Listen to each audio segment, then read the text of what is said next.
White farmers in South Africa say they're being forced to carry arms for self-defense because politicians are inciting blacks to murder. Racial tensions in rural areas have increased recently after a spate of killings on white-owned farms. It is difficult to grasp the terror felt by Arnel Boonzaya on the day her husband was shot dead. So this is where the car drew up? Yeah. Yeah. No, 6 weeks ago, the couple came back from church to find the killers hiding behind their door. And I opened it. And the moment I opened it, 3 of them, of the 4, were standing right here. And he pointed the gun. Nico told me to run. And he drove right round the garage. And they shot him.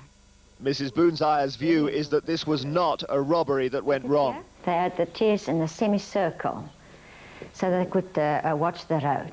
That is puzzling. Yeah. So they didn't just want to steal. They wanted to kill.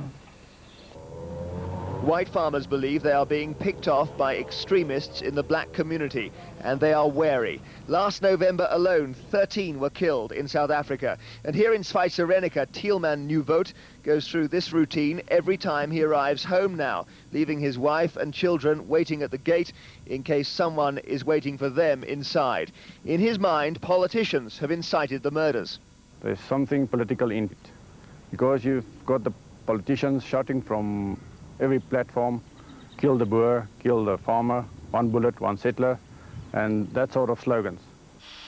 The fact that those slogans have actually not been heard for years simply underlines the level of distrust. While the government promises action, farmers take their own, building electric fences.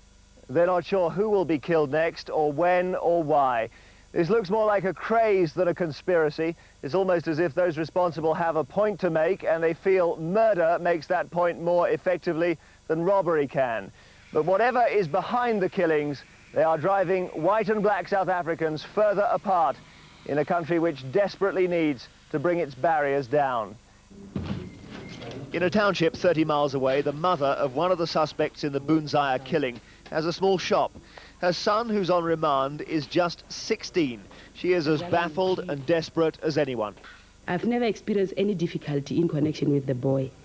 So I was also puzzled. I don't know what happened. And then I can't believe what was taking place. Presently, up to now, I'm still shocked about what happened. Black residents are furious about patrols and roadblocks being organised by the farmers, which they say are extremely threatening. The farmers claim they have every right to behave like this, even though their black neighbours warn they're now arming themselves. It would not take much more than a spark to ignite these towns. Jeremy Vine, BBC News, South Africa.